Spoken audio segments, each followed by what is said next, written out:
Chán lên nó chán lịch đại trà thấy chắc là hay kỳ vậy cái thùng bắt đầu mấy việc đăng sao mà đi vậy hay hay tập ơi sao bà mùa này xịt bài qua kia được mai với nó tập ơi ăn thịt mà thế thôi chứ ấy thế hái con thế lo ô mỗi ạt ngày kia đây mình ăn ngày cái gì lên nè qua kia ba cái này trâu mỗi mai mình đã khôn rồi hả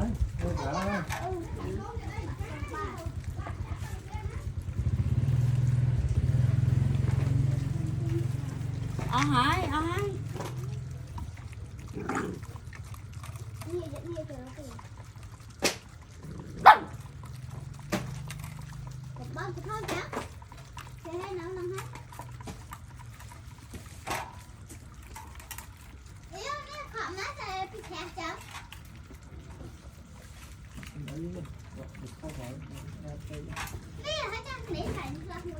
giờ ra cho thì bạn cho thì tôi giờ ra cho nó rồi tem ấy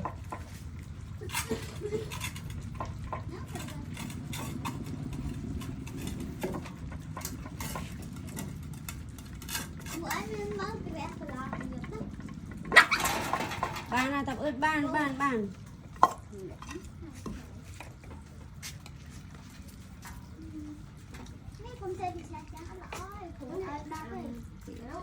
này này lâu lêu ai thì người cho ai tiền đó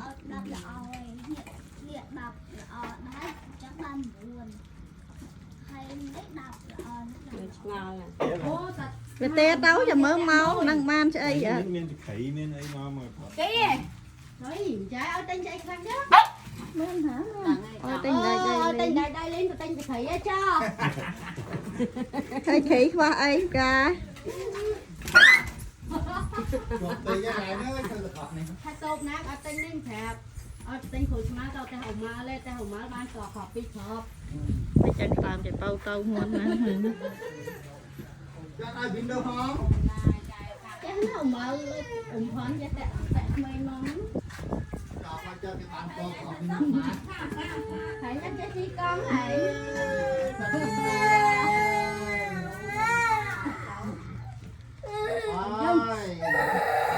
anh em mất tấu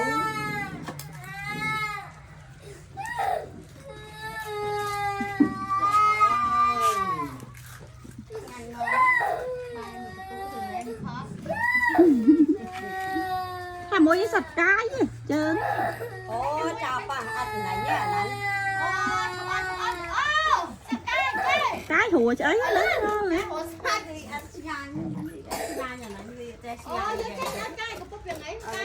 cái gì đỡ em cho ấy này phải cho bé lái chào bé Hưng nấu hay cho mình nuôi men man tiền kê em chứ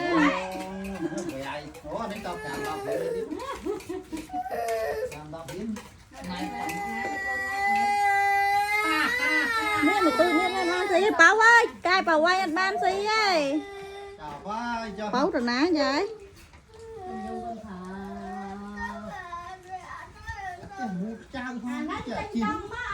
Nên thế này anh ăn, anh tập ôm đau hơn này anh ăn.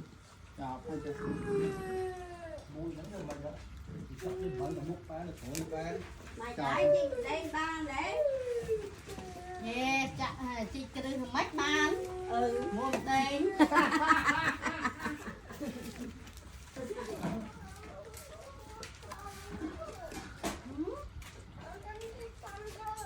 Thôi cho nó lại tên đây đi. Rồi nạ tao phép mà thác cái tầm cao hơi. mấy chiếc mau này nó mới bọ được mấy nhỉ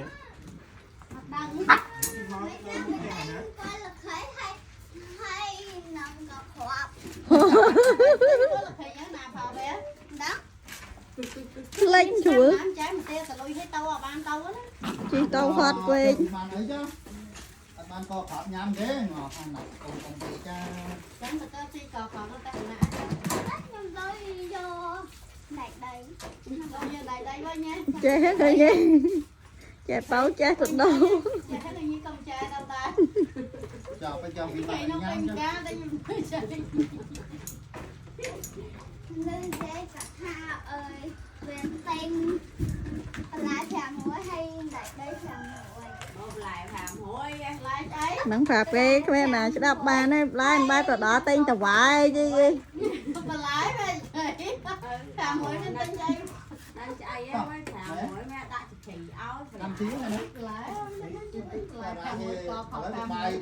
ôi tao một phón chết lên một bài tao sẽ bò phỏng tao bá Tao hủy mới đó, phi muối. Nhá. Chào bây giờ. đâu trong là mau vậy Thằng Pem oi lấy mò này. cái bảo bánh nó khơi mấy chi tam tao tao đâu anh bé hơi xa đó nè. nè thảo hả nè sao Rồi cái thằng tôi thằng không? Tụi quá hết đó. Quá mà đấy tao đó mình Má không đất nào nè nè. Đây không nhìn. Đây thon mà tới đây là đang tịch tịch. không mà tết rồi này dạ không á Bảo ra thon mà tịch chẳng. cái màu mày một cái xịt cọ á cái màu mà tên phô pi lỗ cũng mấy dân mà tết cái啥Chọn. thế này Mình thằng bé đó. trái à mua dùng chết miếng Nãy. nuốt Cái mới đi đâu. cá đầm đông Tao nuôi tập thắt dương á. chơi là ủng mấy du á anh trai ba kỳ gì ấy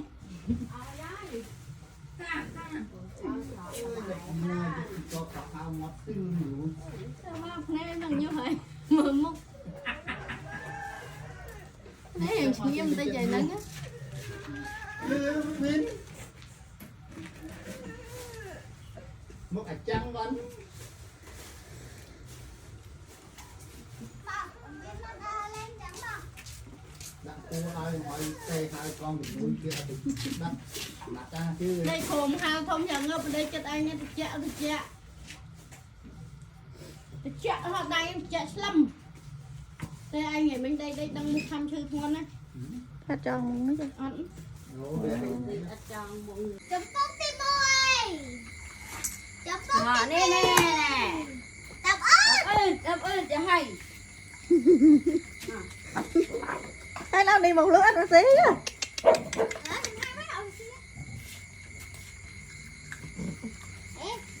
Nè anh đây lẩu lan kê muôn nè.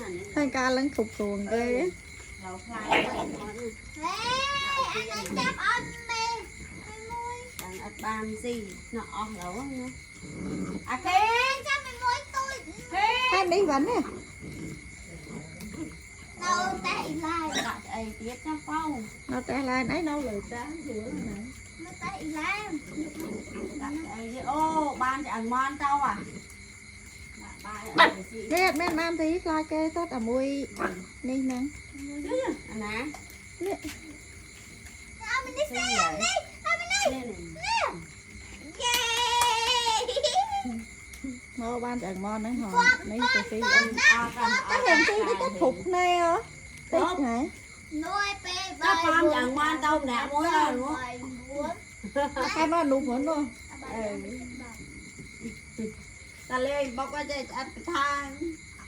Chẳng hai mấy tay làm cho ăn hay ăn cái thang hai ba trẻ cho ăn cái thang À mà kê. Đi ra lại. bây giờ hãy cho chân ốm này mình chân cái khơi lỗ này cái này bật thèm chứ À màu. con Ý, này mau bật thèm nó là nó Thiền bật thèm con lẩu. hai mẹ mình xin nói nó ăn nó bật thèm Đà si cho ai đặt. Bài đi đi. Đặt ở dưới kia. hay chứ ăn uống toàn ba đấy đâu Màu. Màu quỵ cho bạn cái.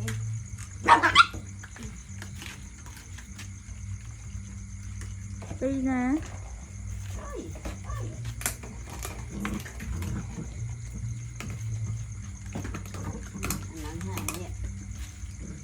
lô tiền cái này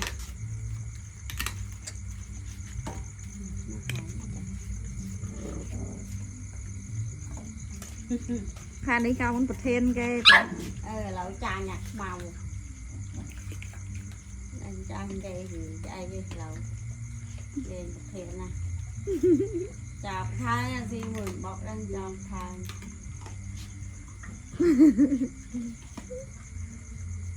Phan lúc phát tất cả đấy bài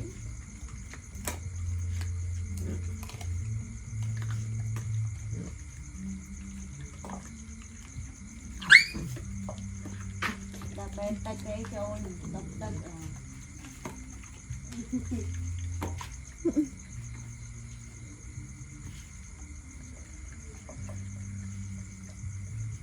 đang gì mà cái ai cái ta hẹn thấy nó thì một lúc ít xí nó vượt tao mau phát man mà cái ngang chứ anh đó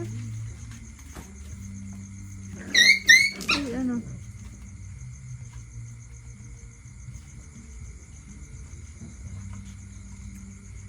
mấy chào chết mấy cái đấy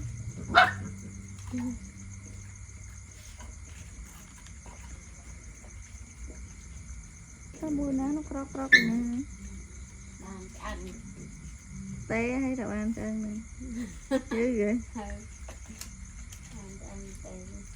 na gì bay mà hồi chay ai gờ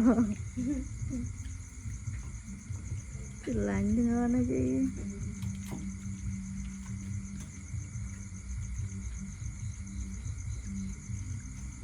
chỉ một thùng đang khăm này mà chỉnh đồng cả thành cái lá chứ hồi đây gì bán lẩu ăn gì bay có hai lần này phải nắng em hòm thì biết đã sàn dừng nước bay